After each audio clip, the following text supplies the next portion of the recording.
আমি যখন ছোট ছিলাম তখন আপা রুমে আমায় থাকতে দিত।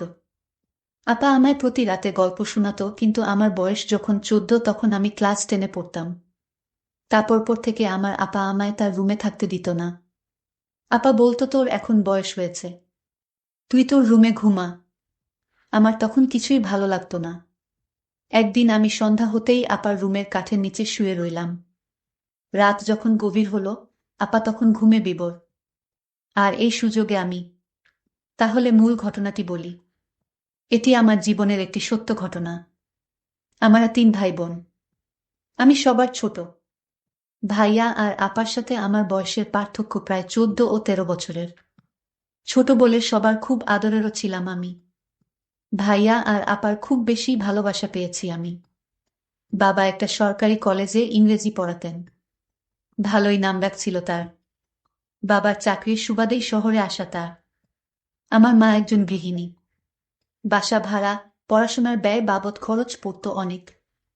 তাই বাবা বাসায় ব্যাচ পড়াতেন। অনেক স্টুডেন্ট ছিল বাবার। 4 কামরার ফ্ল্যাটের একটা কামরা বাবার পড়ানোর জন্যই ফিক্স ছিল। আমার যখন জন্ম হলো ভাইয়া তখন ক্লাস 10-এ পড়ে আর আপা সপ্তমে। আপা আর ভাইয়া সারাক্ষণ আমাকে নিয়েই পড়ে থাকত। আমি ছিলাম ওদের খুব আদরের ছোট ভাই। আমার সবুজ নামটা আপা আর ভাইয়াই রেখেছিলেন। আপার নাম সাদিয়া আর ভাইয়া রবিন। ভাইয়া অন্য সব ছেলেদের মতো বাইরে যেত না। কোনো আড্ডায়ও কখনো দেখা যায়নি তাকে। পড়াশোনায় ব্যস্ত থাকতেন সারাক্ষণ।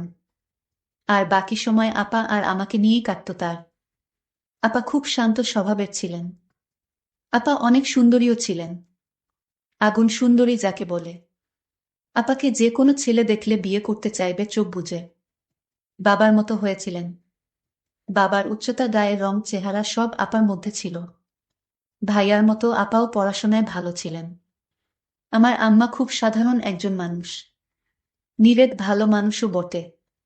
তার সন্তান আর সংসার নিয়েই তিনি পড়ে থাকতেন। আমি আর ভাইয়া বাবার হাইট ছাড়া বাকি সব দিক আম্মাকে নকল করে এসেছিলাম। আম্মার গায়ের রং কিছুটা চাপা ছিল। আমাদেরও তাই। বাবা ছিলেন প্রচণ্ড রাগী, গম্ভীর আর চুপচাপ একজন মানুষ। বাবাকে খুব কমই হাসতে দেখেছি আমি। ভাইয়া আমি বাবাকে অনেক ভয় পেতাম। তবে আপা বাবাকে ভয় পেতেন বলে মনে হতো না। বাবা আসলে আপাকে অনেক বেশি ভালোবাসতেন। আপা ছিল বাবার গল্প করার সঙ্গী। আপা বাবাকে রোজ সকালে খবরের কাগজ পড়ে শোনাতেন। বিভিন্ন খবর নিয়ে আলোচনাও করতেন দুজন। আমি আর ভাইয়া বাবার চোখ এড়িয়ে চলতে পারলে বাঁচতাম। তবে আম্মা আর বাবার মধ্যে খুব মিল ছিল। বাবা এত রাগী হওয়া সত্ত্বেও কখনো আম্মার সাথে উঁচু স্বরে কথা বলেননি। বাবা কোনো কাজ করার আগে আম্মাকে জিজ্ঞেস করতেন, রুনা তুমি কি বলো? এটা করলে ভালো হবে তো? আম্মা বলতেন, তুমি যা ভালো বোঝো তাই করো। আহা, তোমার কি মতো? আর আপা যখন একটু বড় হলেন আম্মা বাবা দুজনই আপার সাথে পরামর্শ করতেন। আপা খুব বুদ্ধিমতী ছিলেন ছোট থেকেই। আমার বয়স যখন 8 বছর পেরোলে আম্মা অসুস্থ হয়ে পড়লেন। পর 2 বার অপারেশন করা হয়। আমার দায়িত্ব এসে পড়ে আপার উপর। সে বছর আপার আর স্কুলে যাওয়া হয়নি। 1 বছর গেপ হয়ে যায় আপার। মা অপারেশন এর রোগী, তার উপর আরও নানা জটিলতায় বেড রেস্ট এ যেতে হলো তাকে। আপা তখন এক হাতে সব সামলাতেন। দাদাবাড়ির দিকে কেউ ছিল না। দাদা দাদি বেঁচে নেই আর বাবা একমাত্র সন্তান ছিলেন তাদের। আর নানু নিজেই অনেক অসুস্থ। অগত্যা আপাই আমার দেখাশোনা, মায়ের দেখাশোনা করতেন। বাবা একটা কাজের মহিলা রাখলেন, রান্না বাড়া আর বাকি কাজ করার জন্য। আমার খাওয়া, ঘুম, গোসল সব আপার দায়িত্বে ছিলে। মাকেও দেখতে হতো। তখন থেকেই আপার সাথে আমার গভীরতা আরও বাড়ল। রাতে আপার সাথে আমি ঘুমাতাম, আপা আমাকে বিভিন্ন গল্প শোনাতো, আর আমি গল্প শুনতে শুনতে ঘুমিয়ে যেতাম। আপার হাতে ছাড়া ভাত খেতাম না। সারাক্ষণ আপার সাথেই থাকতাম। আপা আমার বিন্দুমাত্র অযত্ন করেনি। মায়ের পুরোপুরি সুস্থ হতে 1.5 বছর লেগেছিল। আমি ততদিনে আপার ভক্ত হয়ে গেছি। আপাকে ছাড়া ঘুম, খাওয়া দাওয়া, গোসল কিছুই হতো না আমার। মা সুস্থ হওয়ার পরও আমি আর মায়ের সাথে ঘুমাতে যাইনি। আপা স্কুলে চলে গেলে বারান্দায় দাঁড়িয়ে থাকতাম। কখন আপা আসবে সে অপেক্ষায়। মা আমাকে গোসলের জন্য নিতে পারতেন না। মায়ের হাতে খেতামও না। মাঝে মাঝে ভাইয়া বুঝিয়ে খাওয়াতেন। মায়ের অসুস্থতা মায়ের সাথে আমার দূরত্ব বাড়িয়ে দিয়েছিল অনেকটা। আপাও আমাকে ছাড়া বেশিক্ষণ থাকতে পারতেন না। স্কুল ছাড়া কোথাও যেতেনও না। আমাকে ছাড়া আপা কোনোদিন খেত না। আমি না ঘুমালে আপাও ঘুমাতো না। আমার মাথার চুলগুলো ছোটবেলা থেকেই সুন্দর ছিল। আপা খুব যত্ন করতেন আমার চুলের। আমাকে খাওয়ানো শেষ করে তবে আপা খেতেন। আপা তার হাত খরচ আর টিফিনের টাকা জমিয়ে রাখতেন। সে টাকা দিয়ে আমার জন্য জিনিসপত্র কিনতেন। আপা নিজে সাজতেন না কখনো, কিন্তু আমাকে সাজাতেন। আমি খুব চঞ্চল ছিলাম। সারাক্ষণ ছুটাছুটি করতাম, জিনিসপত্র নষ্ট করতাম। আপার জন্য আমাকে কেউ কিছু বলতেও পারত না। আপা পাশে না থাকলে ঘুমাতাম না বলে আপা আমাকে ঘুম পাড়িয়ে রাত জেগে পড়তেন। আমাকে আপা রোজ একটা করে গল্প বলতেন। বলতেই হতো, তা না হলে জেদ ধরতাম ঘুমাবো না। আপার কাছে রোজ আবদার করতাম যতীন্দ্রমোহন বাগচির কাজলা দিদি কবিতা শোনানোর জন্য। কেন জানি খুব ভালো লাগতো, আবার কষ্ট হতো। বাবাকে ভয়টা খুব বেশিই পেতাম। বাবা যখন ছাত্রদের পড়াতেন তখন দরজার পাশে গিয়ে দাঁড়িয়ে থাকতাম। কখনো বাবার সাথে চোখাচোখি হয়ে গেলে দিতাম ভু করে দৌড়। পড়াশোনার হাতেখড়ি আপার হাতেই। একটু যখন বড় হলাম, স্কুলে ভর্তি হলাম, বাবা মাঝে মাঝে বলতেন তার কাছে বই খাতা নিয়ে যেতে। বাবা তার কাছে যেতে বললেই পেটে ব্যথার অজুহাতে শুয়ে থাকতাম। সেটাতে অনেক সময় কাজ হতো না। বাবা যখন পড়া ধরতেন আমার জানা পড়াগুলোও ভুলে যেতাম, আর ভ্যা ভ্যা করে কেঁদে দিতাম। আপা ছুটে এসে বাবাকে বলতেন, তুমি আবার ওকে বকেছ? বাবা বলতেন, আমি তো কিছুই বলিনি, ও এমনিতেই কাঁদছে। আপা আমাকে সেখান থেকে উঠিয়ে নিয়ে যেতেন আর বাবাকে বলতেন, থাক, তোমার আর ওকে পড়িয়ে কাজ নেই। যেদিন উক্ত ঘটনা ঘটত সেদিন রাতে আর ডাইনিং টেবিলে খেতে যেতাম না। ঘুমের ভান ধরে শুয়ে থাকতাম। আপা তখন রুমে এসে আমাকে শুনিয়ে শুনিয়ে বলতেন, আজকে ডাইনি বুড়ির নতুন একটা গল্প বলবো ভেবেছিলাম। কি আর করা, সবুজ তো ঘুমিয়ে গেছে। আমি তৎক্ষণাৎ উঠে বসে বলতাম, আপা বলো গল্পটা। আমি ঘুমাইনি। আমার কাণ্ড দেখে আপা হেসে গড়াগড়ি খেতেন। বাবা বা আম্মা কেউই কখনো আপার কথার বাইরে যায়নি। বাবা দেখতাম সব সিদ্ধান্ত নেওয়ার আগে আপার সাথে আলোচনা করতেন। আম্মাও তাই। আমি মোটেও আপা আর ভাইয়ার মতো হইনি। পড়াশোনার কাজ দিয়েও যেতাম না। সারাক্ষণ দুষ্টুমিতে ব্যস্ত ছিলাম। আপা টুকটাক পড়াতেন। একটু পরেই উঠে যেতাম। বই ছিঁড়ে কুটি কুটি করা ছিল আমার একটা অভ্যাস। পড়ার চেয়ে বেশি বইই ছিঁড়েছি আমি। ভাইয়া ততদিনে মেডিকেল চান্স পেয়ে চলে গেছেন অন্য শহরে। আপা বাবার কলেজেই পড়তেন। আমাদের বাসা থেকে খুব একটা দূরে ছিল না কলেজ। আমি বিকেলে বন্ধুদের সাথে গল্প করে বাড়িতে এসে দেখলাম, আপা, আম্মা, বাবা সবাই চুপচাপ। বাবা প্রচণ্ড রেগে আছেন, বোঝাই যাচ্ছে। আম্মা বারবার আঁচলে চোখ মুছছেন। আপাকে আস্তে করে জিজ্ঞেস করলাম, কি হয়েছে আপা? আম্মা কাঁদছেন কেন? আপা বললেন, তুই হাত মুখ ধুয়ে পড়তে বস। বড়দের কথার মধ্যে থাকতে হয় না বলেছি না। যা তুই। আপা, আসছি। আপার কথা মতো রুমে চলে আসি। তবে একটু পর পর উকি দিচ্ছিলাম কি হয়েছে জানার জন্য। বুঝলাম না কিছুই। শুধু বাবাকে বলতে শুনলাম, এ বাসায় ওর নাম আর তুলবে না। ওর সাথে কেউ যোগাযোগ রাখবে না। ও যেন এদিকের পথও না মারায়। বাবা কার কথা বলেছেন বুঝতে পারিনি। তবে এরপর থেকে দেখতাম ভাইয়া আর আসতেন না। আম্মা আর আপা বাবাকে লুকিয়ে ভাইয়ার সাথে কথা বলতেন। আমাকে নিষেধ করতেন ভাইয়ার সাথে কথা হয়েছে সেটা বাবাকে না বলার জন্য। আপার কথা আমি অক্ষরে অক্ষরে পালন করতাম। আমি ধীরে ধীরে বড় হতে লাগলাম, এখন আমি ক্লাস 9-এ পড়ি। আমি আপাকে বলতাম, আপা তুমি আজ আমাকে গোসল করিয়ে দাও। আপা বলল, দেখ সবুজ, তুই এখন বড় হয়েছিস, এখন তুই নিজেই গোসল করতে পারবি। যা, তুই গোসলটা সেরে আয়, আমি তোর জন্য খাবারের ব্যবস্থা করছি। আপার কথা শুনে আমার খুব খারাপ লাগলো। আমি বলেছি, আপা আমি গোসল করব না, ভাতও খাইব না। আপা বলছিল, কেন, কি হয়েছে? তুমি জানো না কি হয়েছে, ইদানিং দেখছি তুমি আমায় আগের মতো স্নেহ করো না।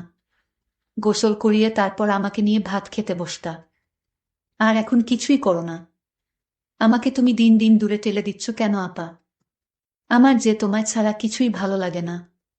আপা বলল, তুই বড় হয়েছিস, এখন তুই নিজে নিজে সব শিখে নে। 2 দিন পর তো আমি বাড়ি চলে গেলে তখন তোর গোসল খাওয়া দাওয়া তোর করতে হবে। আমি আপুর কথা শুনে আপাকে বললাম, আমি তোমাকে কোনোদিন বাড়ি যেতে দিব না। আমাকে ছেড়ে চলে গেলে আমি কিন্তু মরে যাব বলে দিলাম। আমি এসব বলতে বলতে কান্না করতে লাগলাম। আপা বলল, ঠিক আছে, কান্না করিস না, চল তোকে গোসল করিয়ে দেই। আপা যখন আমায় গোসল করিয়ে দিচ্ছিল তখন আমার কেমন জানি লাগছিল। আমার শরীরটা ঘামতে শুরু করলো। আপা জিজ্ঞেস করলো, কিরে তোরে গোসল করালাম, তারপরও তুই এভাবে ঘামতেছিস কেন? আমি আমার ভাইয়ের কথা শুনে অবাক হয়ে হলাম। সবুজ এসব কি বলছে? সবুজ তো কোনোদিন এই কথা আমাকে বলেনি। আজ কেন বলল? আমি বুঝতে পারছিলাম ভাইয়ের মনে মনে কি চলছিল। যাই হোক, তাকে গোসল করিয়ে ঘরে এসে খাবার দিলাম। আমি বললাম, নে এবার খেয়ে নে। সবুজ বলল, না আমি খাবো না। কেন খাবি না? নিজের হাতে খেয়ে নে। আমি বললাম, আপা তুমি তোমার হাত দিয়ে ভাত খাইয়ে দাও। তোমার হাতে ছাড়া ভাত না খেলে আমার পেট ভরে না আপা। আমি আপার সাথে ঘনিষ্ঠ হতে লাগলাম। আর একটা সুযোগ খুঁজতেছিলাম, কিভাবে পাওয়া যায়। আমার কিছু করার ছিল না, ছোট ভাইয়ের বায়না আমি কিছুতেই ফেলতে পারলাম না। তাকে নিজ হাতে ভাতও খাইয়ে দিলাম। রাতে পড়া শেষ করে আপার রুমে গিয়ে শুয়ে পড়লাম। সবুজ, তুই এখন থেকে তোর নিজের ঘরে ঘুমাবি। তোর রুমে যা সবুজ। কেন আপা, আমাকে কেন এভাবে তাড়িয়ে দিচ্ছ? আমি তোমার রুমেই ঘুমাবো। বুঝেছি, এখন তুমি আর আগের মতো আমাকে গল্প শোনাও না, তোমার রুমে থাকতে দাও না। এটার কারণ এখন আমি তোমার বোঝা হয়ে গেছি। আরে না ভাই, তুই আমার কাছে কোনোদিনই বোঝা হবি না। তুই বুঝিস না কেন, তুই এখন বড় হয়েছিস। আমি কিছু বুঝি না, আমি এখানে থাকবো আপা। আমার একা একা ঘুমাতে ভয় লাগে। আপু তখন বলল, তোরে আমি বুঝিয়ে পারলাম না। ঠিক আছে, তাহলে চুপচাপ ঘুমাবেন, বেন করবি না। আমি মনে মনে ভাবলাম, ও হয়তো ছোটবেলা থেকে আমার আদরে বড় হয়েছে, তো তাই এখন আর আমাকে ছাড়া থাকতে চায় না। কিন্তু আমার এই ধারণা সম্পূর্ণ ভুল ছিল। আমার ভাই যে দিন দিন এত দুষ্ট হয়ে যাবে তা আমি ভাবতেই পারি না। আমি একদিন সবুজকে দেখলাম স্কুলে একটা মেয়ের সাথে গল্প করছে। আমি ভাবলাম, এই বয়সেই ভাইটা মেয়েদেরকে নিয়ে গল্প করে। সবুজ যখন বাড়িতে ফিরল, আমি তাকে জিজ্ঞেস করলাম, তুই মেয়েদের সাথে গল্প করিস কেন? সে বলল, আপা আমি একটা অঙ্ক বুঝি নাই, আর তাই আমার বান্ধবীদের কাছ থেকে অঙ্কটা বুঝে নিলাম। সবুজ আমার সাথে কতটা মিথ্যা বলেছে। আমি আজ তাকে বললাম, সবুজ আজ থেকে আমার রুমে তোর থাকা বন্ধ। কারণ ইদানিং দেখছি তুই কেমন জানি হয়ে গেছিস। তোর নজর ভালো না। আমার রুমে থাকতে পারবি না। তখন সে আমার সাথে রাগ দেখিয়ে বলল, ঠিক আছে ঠিক আছে, আমি তোমার রুমে আর থাকবো না আমি। কিন্তু সবুজ তা মুখেই রাগ দেখিয়ে বলেছিল, কিন্তু রাতে সে আমি শোয়ার আগেই কাঠের তলে লুকিয়ে পড়ল। এটা আমি কিছুতেই জানতাম না। আমি সবুজকে খুঁজতে লাগলাম, সবুজ তুই কই গেলি? সবুজের রুমে গিয়ে দেখলাম সবুজ নেই। সবুজ তো আমার ঘরের কাঠের নিচে শুয়ে রইল। তা আমি দেখিনি। আমি মাকে জিজ্ঞেস করলাম, মা সবুজ কোথায়? মা বলল, সবুজ তো আজ তো বলে গেল তোর ফুফুর বাড়িতে যাবে, আজ আসবে না। আমি মনে করলাম সবুজ কি আমার সাথে রাগ করে চলে গেল। কিন্তু বন্ধুরা, সবুজ যায়নি। সবুজ আমার রুমে কাঠের নিচে শুয়ে আছে। কেন শুয়ে রইল তা জানতে পারবেন, এবং আমার সাথে কি করতে চায়। মার কথা শুনে আমি ভাবলাম হয়তো সবুজ তার ফুফুর বাসায় চলে গেছে, আর তাই আমিও নিশ্চিন্তে ঘুমিয়ে পড়লাম। আমি যখন ঘুমিয়ে পড়লাম তখন সবুজ কাঠের তল থেকে ধীরে ধীরে আমার কাঠে বসল। সবুজ দেখল আমি ঘুমে বিভোর হয়ে রয়েছি। সবুজ তখন ধীরে ধীরে আমার কাঠে বসল, তারপর আমার পাশে শুয়ে পড়ল। ঠিক তখনই সুকেশের উপর থেকে বিড়াল লাফ দিয়ে টেবিলে পড়তেই একটা শব্দ হলো। শব্দটা শুনে আপা লাফ দিয়ে উঠে এবং ভয় পেয়ে যায়। তখন দেখল আমি তার কাঠে শোয়া অবস্থায়, সবুজ ঘুমের ভার করে শুয়ে রইল। আমি তখন সবুজকে বললাম, এ সবুজ, তুই আমার রুমে কি করে এলি? আমি তো দরজা লক করে ঘুমিয়েছিলাম। তাহলে তুই এখানে কি করে আসলি? আমার তো মাথায় কাজ করছে না। সবুজের উদ্দেশ্যটা কি আমি তা খুঁজে বের করার জন্য। আমি সবুজকে বললাম, তুই আমার রুমে কি করে আসলি? সে তখন বলল, আপা তুমি যখন বলেছিলে আজ থেকে আর আমাকে তোমার রুমে থাকতে দিবে না, তখন আমি বুদ্ধি করে আমি তোমার কাঠের নিচে আগে থেকেই শুয়েছিলাম। কারণ তোমার রুম আমায় জাদু করে ফেলেছে। তোমার এই রুমটা ছাড়া আমার ঘুম আসে না। এসব বাজে কথা রেখে যা ঘুমাতে, যা তোর রুমে। আমি বললাম ঠিক আছে। আমার আপার প্রতি এক অন্যরকম অনুভূতির সৃষ্টি হলো। আপাকে চাই। পরের দিন আমি ভাবলাম আজ আমার যে করে হোক আপার রুমে থাকতেই হবে। আর আমার হিসাবটা সেরে নিতে হবে। আমি আজ সন্ধ্যা হতেই আপার রুমে আগে থেকেই আলমারির পিছনে লুকিয়ে পড়লাম। কারণ এখন আর আপা আমায় তার রুমে থাকতে দেয় না। বলে আমি নাকি বড় হয়ে গেছে তাই। আপা তখন খাওয়া দাওয়া শেষ করে আপার রুমে ঘুমাতে এলো। রাত যখন গভীর হলো, আপা যখন ঘুমিয়ে পড়ল, আমি আলমারির পিছন থেকে আস্তে করে বেরিয়ে আসলাম। আমি ধীরে ধীরে আপুর কাছে গিয়ে শুয়ে পড়লাম। আপু তখন গভীর ঘুম ঘুমাচ্ছে। এর মধ্যেই হঠাৎ আমি লক্ষ্য করলাম রুমে জানালা দিয়ে একটি ছেলে পিস্তল হাতে নিয়ে জানালাটা এক ধাক্কায় ভেঙে দিল। তার হাতে এত শক্তি ছিল। আমি তখন ঘুমের ভান করে শুয়েছিলাম আপুর পাশে। ছেলেটি এসেই আপুকে আঘাত করবে এই মুহূর্তেই আমি তার পিস্তলটা আমি হাতে ধরে ফেলি। তখন ছেলেটি আমায় এক ধাক্কা মারল। আমি আপার উপরে পড়ে গেলাম। আপা তখন জেগে গেল। ছেলেটি আমাকে তুলে একটা থাপ্পড় মেরে দেয়ালে ফেলে দিল। আমি তখন একটা পাথরের বল দিয়ে ছেলেটি মাথায় আঘাত করলাম। ছেলেটি তখন দৌড়ে পালিয়ে গেল। ছেলেটি আপার ক্ষতি করতে চেয়েছিল, কিন্তু ভাই হিসেবে আমি আপাকে ছেলেটির হাত থেকে রক্ষা করলাম। আমি মাথায় একটু আঘাত পেলাম। আপা তখন বলল, এটা কেমন করে হলো? আর তুই আজও আমার রুমে? আপা তুমি আমাকে অযথা সন্দেহ করছো। আমি তোমার ঘরে কেন থাকতে চাইতাম জানো? তোমাকে পাহারা দেওয়ার জন্য। আর তুমি আমায় ভুল বুঝতে, কিন্তু আমি জানতাম তোমার উপর এমন হামলা হবে। আর তাই তোমাকে রক্ষা করতে তুমি জায়গা না দেওয়া সত্ত্বেও আমি লুকিয়ে তোমার রুমে থাকতাম। তার একটাই কারণ, আমি তোমার ক্ষতি হতে দিব না। তোমার যদি আজ কিছু একটা হয়ে যেত তাহলে আমিও মরে যেতাম। কারণ মায়ের আদর দিয়ে তুমি আমায় বড় করে তুলেছে। আমি তোমাকে ছাড়া কেমন করে থাকি? আপা তখন আমাকে জড়িয়ে ধরে কান্না শুরু করলো আর বলতে লাগলো, তুই আমায় এত ভালোবাসিস। আজ তোর নিজের জীবন বাজি রেখে নিজের বোনকে বাঁচাইলি। আমি হাও মাও করে কান্না করে বললাম, আপা আমি তোকে কিছুতেই হারাতে দিব না। যেদিন ওই ছেলেটি আমাকে হুমকি দিয়ে বলেছিল তোর বোনকে বিয়ের প্রস্তাব দিয়েছিলাম, আর তাই তোর বোন আমাকে থাপ্পড় মেরেছিল, এর প্রতিশোধ আমি তোর বাড়িতে গিয়েই নিব। আর তখন থেকেই আমি তোমার রুমে থাকতে চেয়েছি, কারণ আমি জানতাম ওই ছেলেটি যে কোনো সময় রুমে এসে তোমার ক্ষতি করতে পারে। আর তাই তোমাকে পাহারা দেওয়ার জন্যই আমি তোমার রুমে তোমার বিনা অনুমতিতে থাকতে চেয়েছি। আপা গর্ব বলল, প্রতিটা ঘরে ঘরে যেন তোর মতো ভাইয়ের জন্ম হয়। বন্ধুরা, আজকের গল্পটি কেমন লাগলো তা অবশ্যই কমেন্ট করে জানাবেন। আর এরকম নতুন নতুন ভিডিও পেতে আমার চ্যানেলটি সাবস্ক্রাইব করে পাশে থাকবেন। ধন্যবাদ।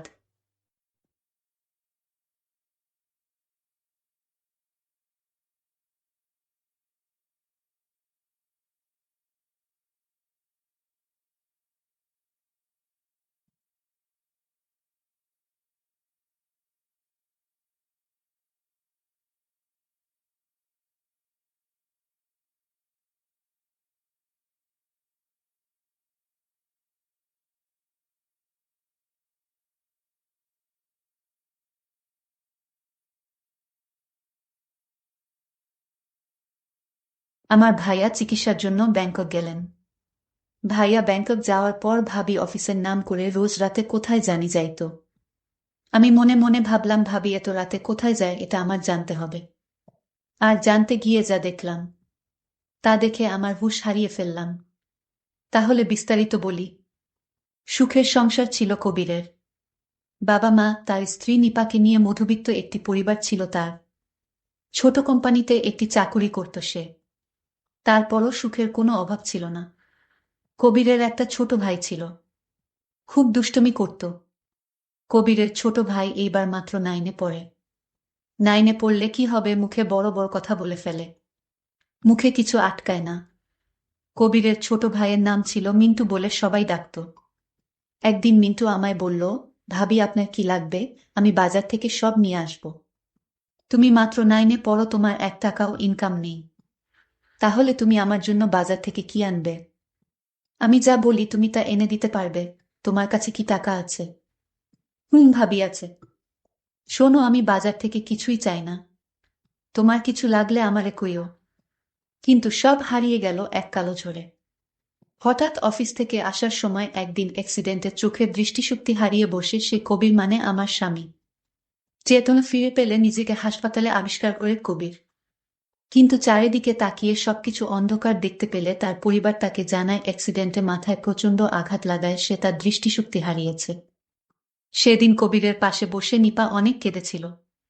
তবুও কবিরকে এক মুহূর্ত ছেড়ে যায়নি। বাবা মার পছন্দে নিপাকে বিয়ে করেছিল কবির। বিয়ের পর হাসি কান্না আনন্দ অভিমানে ভালোই চলছিল কবিরের সাথে তার জীবন। কবির বারবার বুঝেছে বাবা মা তার জন্য সবচেয়ে ভালো কাউকেই বেছে এনেছে। সেদিনও অ্যাক্সিডেন্টের পর সেটাই প্রমাণ হলো। কবিরের সেবা যত্নে মাথার চোট ধীরে ধীরে সারল। কিন্তু মানসিক যন্ত্রণা কবিরকে ঘিরে ধরল। সংসারের একমাত্র উপার্জনক্ষম ব্যক্তি কবির। এখন কিভাবে তাদের মধ্যবিত্ত পরিবার চলবে? কবির কতদিন যে নিপাকে বলেছে, নিপা আমি বলি কি তুমি তোমার বাবার বাড়ি চলে যাও, ভালো থাকবে। এই কথা দ্বিতীয়বার আর বলো না। আজ আমার যদি কিছু হতো, তুমি কি আমাকে ছেড়ে চলে যেতে? কি বলছো এসব? যেতে না তো? তাহলে আমি কিভাবে যাই? তোমাকে এই অবস্থায় রেখে আমি একা ভালো থাকবো? নিপা তুমি তো জানো কি অবস্থা পরিবারের, টাকা পয়সা প্রায় শেষের পথে। জানি আমি বলি কি না হয় আমি একটা জব নিই, তখন হুট করে বলে ফেলো কবিরের ছোট ভাই, মানে আমার দেবর, ভাবি তুমি কেন চাকরি করবে? তোমার চাকরি করা লাগবে না। দরকার হয় আমি কাজ করব, রিক্সা চালাবো। আমি তোমাকে কিছুতেই চাকরি করতে দিব না ভাবি। আমি তার কথা শুনে অবাক হচ্ছি। একটা ছোট ছেলে, ভাবির প্রতি এত মায়া। আমি আসলেই এই পরিবারে আসতে পেরে আমার জীবন ধন্য। কারণ কবির যেমন আদর্শবান ছেলে, ঠিক তেমনি আমার দেবর। ভাবি বলল, আরে তোমরা আমাকে নিয়ে এত চিন্তা করছো কেন? আমি চাকরি করতে পারবো। এটা তো আমার পরিবার। কবির বলল, কিন্তু? কোনো কিন্তু না। আমি কি আমার পরিবারের জন্য এটুকু করতে পারি না? তারপর তুমি সুস্থ হলে আমি না হয় আবার জব ছেড়ে দিলাম। হ্যাঁ, আমি আবার সুস্থ। দেখো তুমি আবার দেখতে পাবে। আমরা তো কালকেই ডাক্তারের কাছে যাচ্ছি। দেখি না কি বলে ডাক্তার। কবির চুপ করে রইল। নিপা আর কবির দুজনের মুখই বিমর্ষ হয়ে রইল। শেষে নিপা ডিসিশন নিল, এখন তো চিকিৎসার টাকাও নেই তাদের কাছে। তাই নিপা চাকুরি করে টাকা জমিয়ে তারপর না হয় কয়দিন পর কবিরের চিকিৎসা করাবে। কবির সেদিন বুঝেছিল স্বামী স্ত্রী দুজন দুজনের জন্য কতটা আপন। কয়দিন পর নিপা একটা ব্র্যাকেটে চাকুরি নিল। প্রথম প্রথম বেশ ভালোই কাটছিল তাদের। অল্প বেতনের মাঝেও অনেক টাকা করে সেভ করছিল তারা কবিরের চিকিৎসার জন্য। নিপা অফিস শেষে এসেই কবিরকে নিয়ে ব্যস্ত থাকত, তার খুব যত্ন করত। কবির মাঝে মাঝে বলতো, আমি যদি অন্ধ হয়েও থাকি তাও আমার কোনো অভিযোগ নেই। কারণ এরকম যত্ন পাব তোমার কাছে সারাটা জীবন। এই ভালোবাসা দিয়েই আমি একটা জীবন কাটাতে পারব। বিনিময়ে কবিরের মন মাতানো হাসির আওয়াজ শুনত সে। কবিরের মা কাঁথা সেলাই করে বিক্রি করত কম দামে, এ টাকা দিয়েও কিছু সংসারের খরচ মিটত। কিন্তু হঠাৎ কয়দিন পর নিপা কেমন যেন পরিবর্তন হয়ে গেল। রাতে ফিরত, মাঝে মাঝে 11টা 12টাও বেজে যেত। কবির কিছু বললে বলতো ওভারটাইম করছে সে। টাকাও জমাতে পারছিল না, আর ওভারটাইম করেও। কবিরের বাবা মা বললে বলতো, এত রাতে হেঁটে না এসে সিএনজিতে আসি, তাই একটু খরচ বেশি হয়। কিন্তু কিছুদিন পর থেকেই যখন ওভারটাইমের টাকা পাবো তখন আর সমস্যা হবে না। কিন্তু কবিরের আর সেই কিছুদিন আসলো না।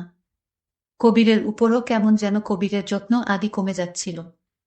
অফিস থেকে দেরি করে ফিরেই সে কবিরকে ক্লান্ততা দেখিয়ে শুয়ে পড়ত। কত রাত যে কবির নিদ্রাহীন কাটিয়েছে তার ঠিক নেই। কিন্তু মনকে সান্ত্বনা দিত নিপা তো এসব তার জন্য, তার পরিবারের জন্যই করছে। কবিরের বাবা মা বৃদ্ধ হলেও বেশ বুঝেছিল কবিরের আশায় থাকলে ছেলের চিকিৎসা হবে না। একদিন তারা কবিরকে এসে বলল, বাবা আমরা কালকে তো ভিসা পাসপোর্ট করাতে যাব। সামনের মাসে তুই যাবি চিকিৎসার জন্য। কিন্তু বাবা এত টাকা তুমি কোথায় পেলে? তোর নানু মারা যাওয়ার আগে তোর মায়ের নামে কিছু জমি লিখে দিয়েছিল, সেটাই আজ বিক্রি করে এসেছি। কিন্তু মায়ের সম্পদ এভাবে বলার আগেই পাশ থেকে কবিরের মা বলল, আমার সম্পদ তো তুই, তোকে ছাড়া কিভাবে চলব আমরা? নিপা বাসায় এলে তাকে জানালেও সে কিছু বলল না তেমন। শুধু বলল, বেশ ভালোই, তুমি জলদি যাও। তোমাকে ছাড়া কিভাবে যাব আমি? আরে হো, আমি গেলে কেমন হবে? তাহলে চাকুরি করব কিভাবে আর পরিবারের খরচ মিটাব কিভাবে? হ্যাঁ, ঠিকই বলেছ। বিদেশে আসলো কবির। এয়ারপোর্ট অব্দি সে কবিরের সাথে নিয়েছিল সে। নিপা সাহস জুগিয়েছিল তাকে। বাবা মা সবার থেকে বিদায় নিয়ে সে বিদেশে এসেছিল চিকিৎসা করাতে। আজ 5 মাস পর সে সুস্থ হয়ে দেশে ফিরছে। ভিতরে কথা হয়েছে কবিরের সাথে বাবা মার সাথে ফোনে, কিন্তু কবির বলেনি সে সুস্থ হয়ে গেছে। ভেবেছে সামনাসামনি সারপ্রাইজ দেবে, কিন্তু কে জানতো আজ নিজেই এত বড় কিছুর সম্মুখীন হবে। কবির বিদেশ চলে গেল চিকিৎসা করতে। এইদিকে নিপার শ্বশুর শাশুড়ির সাথে আচরণ খারাপ করতে লাগল। আগের মতো শ্বশুর শাশুড়ির কথা শোনে না। আগের মতো টাকা পয়সা দেয় না। কেমন জানি হয়ে গেছে নিপা। তার দেবর একদিন তার ভাবিকে জিজ্ঞাসা করেছিল, ভাবি তুমি এখন দেরি করে অফিস থেকে আসো কেন? আগে তো খুব তাড়াতাড়ি আসতে। আমার সাথে গল্প করতে, আমায় লেখাপড়া করার জন্য উপদেশ দিতে। এখন তুমি আমায় আগের মতো আমার সাথে গল্প করো না, লেখাপড়ার কথাও বলো না, ভাইয়ার খুঁজও তেমন রাখো না। কি হয়েছে ভাবি তোমার? আমি যখন ভাবিকে এই প্রশ্ন করলাম, ভাবি তখন রাখে আমাকে তাপ্পর মারল। আমি সঙ্গে সঙ্গে কেঁদে দিলাম, আমার চোখ দিয়ে পানি পড়ছে। আমার কান্নাটা কিছুতেই থামাতে পারছিলাম না। হঠাৎ আমার কান্নার আওয়াজ শুনে মা দৌড়ে আসলেন। কি হয়েছে বাবা তোর, তুই কাঁদছিস কেন? মা, ভাইয়ার কথা মনে পড়ছে তাই কান্না করছি। মা বলল, তোর ভাইয়া ভালো হয়ে যাবে, চিন্তা করিস না, আর কান্না করিস না। আমি আমার মাকে মিথ্যা বলেছি। আমি যদি বলতাম যে ভাবি আমাকে মারছে, তাহলে হয়তো মা এবং ভাবি দুইজনও কষ্ট পেত, তার চেয়ে বরং আমি একাই কষ্টটা পাই। তারপর আমি সিদ্ধান্ত নিলাম ভাবি আগে এরকম ছিল না, এখন কেন এরকম করছে এটা আমাকে খুঁজে বের করতে হবে। ভাবি সকালে নাস্তা না খেয়ে অফিসে চলে গেলেন। আমি ভাবিকে কিছু বলিনি, কিন্তু আমি ভাবির পরে আমিও গেলাম। দেখি ভাবি কোথায় যায়। আমি অনেক দূর থেকে দাঁড়িয়ে দেখলাম একটা রাইস হোটেলে ঢুকলো, আর এখানে ভাবি 2 প্লেট রুটির অর্ডার দিল। সাথে আরেকজন ছিল, সেটাকে আমি চিনতে পারিনি। শুধু দেখলাম ভাবি তাকে নিয়ে একসাথে রুটি খাচ্ছে আর গল্প করছে। আমি দেখে বাসায় ফিরলাম। আমার মনটা খুব খারাপ হয়ে গেল। আমার মা জিজ্ঞেস করলো, বাবা তোকে এরকম মনমরা দেখাচ্ছে কেন? মা, কিছুই হয়নি, মাথাটা ব্যথা করছে তাই শুয়ে রইলাম। আমার মা আমাকে বলল, বাবা তোর ভাইয়াকে বাঁচাতে আরো 2 লাখ টাকা লাগবে। কেন মা আরো টাকা লাগবে? এত টাকা এখন কোথায় পাবো? আচ্ছা ভাবি তো এখন অনেক টাকা বেতন পাচ্ছে চাকরি করে, ভাবি আসুক দেখি কি করা যায়। বলতে বলতেই ভাবি হাজির। ভাবিকে বললাম, ভাবি ভাইয়াকে সুস্থ করতে নাকি আরো অনেক টাকা লাগবে। ভাবি তুমি তো চাকরি করছো, কিছু টাকা দাও ভাইয়াকে সুস্থ করে তুলি। ভাবি বলল, আমি কয় টাকা বেতন পাই যে আমি তোমার ভাইয়াকে দিব? যে টাকা বেতন পাই সে টাকা আমার নিজেরই হয় না। এমন টাকা টাকা করবে না, বুঝলে? আমি ভাবির কথা শুনে অবাক হলাম। যে ভাবি একদিন এই সংসারের সকল খোঁজ খবর রাখত, আর সেই ভাবি কিনা সংসার থেকে দায়িত্ব ছেড়ে দিতেছে। বিষয়টা খুব দুঃখজনক। কিন্তু ভাবির এমন পরিবর্তন কেন হলো এটা আমাকে জানতেই হবে। এটা না জানা পর্যন্ত আমার পেটের খাবার হজম হবে না। পরদিন ভাবি যখন অফিসে গেল তখন আমি লক্ষ্য করে গেলাম। ভাবি অফিসে না গিয়ে দেখলাম একটা নির্জন জায়গায় গেল। সেখানে আমি দূর থেকে লক্ষ্য করলাম ভাবি যেন কার সাথে কথা বলছে, হাঁটছে।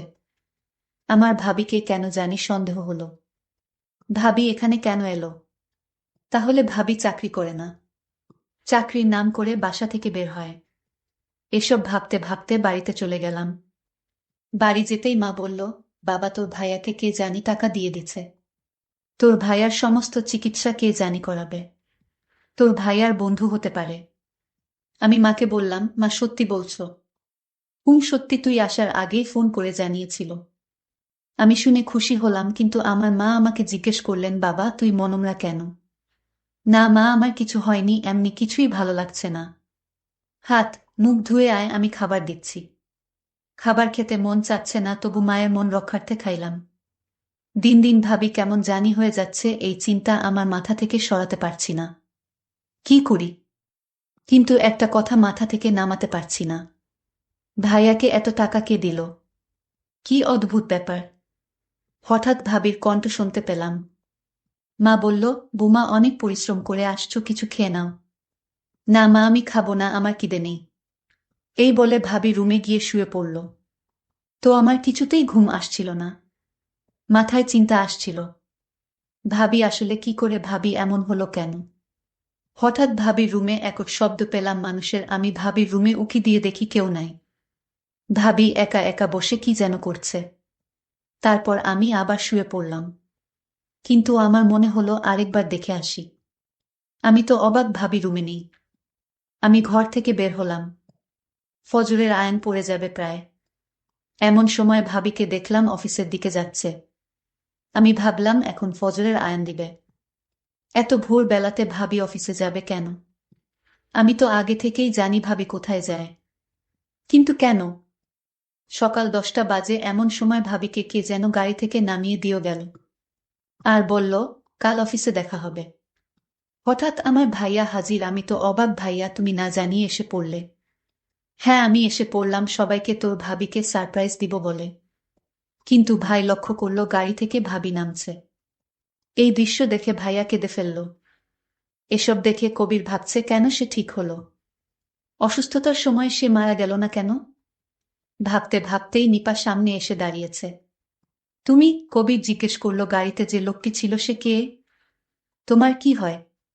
নিপা বলল, শোনো, তুমি যাকে গাড়িতে দেখলে সে হলো আমাদের অফিসের হেড। তো ওনার সাথে তুমি কি করছিলে? উনি আমাকে বাসায় পৌঁছে দিয়ে গেল। কেন, তুমি অন্য গাড়ি দিয়ে আসতে পারোনি? না, আমি অন্য গাড়ি দিয়ে আসতে পারি না। কেন আসতে পারো না? সকল জবাব কি তোমারে দিতে হবে? এই কথা বলার সাথে সাথেই ভাইয়া ভাবিকে একটা থাপ্পড় মারে।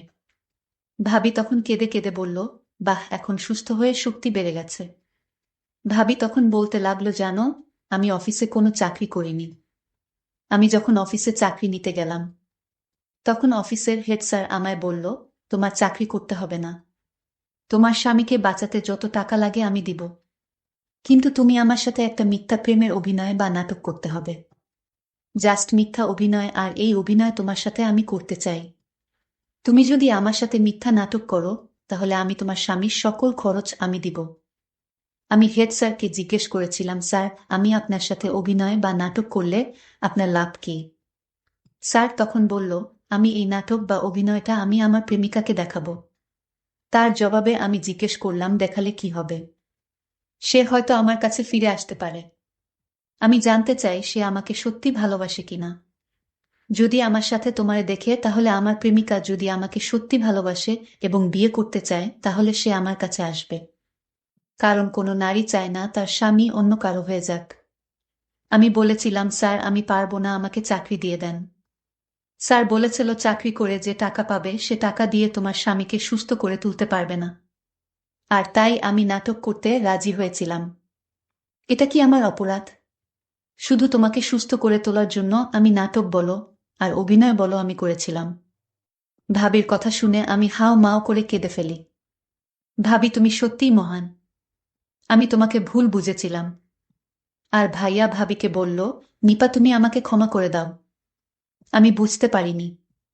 নিপা বলল, স্বামীর পায়ের নিচে স্ত্রীর বেহেশত। আমার ভুল হলে আপনি ক্ষমা কইরেন।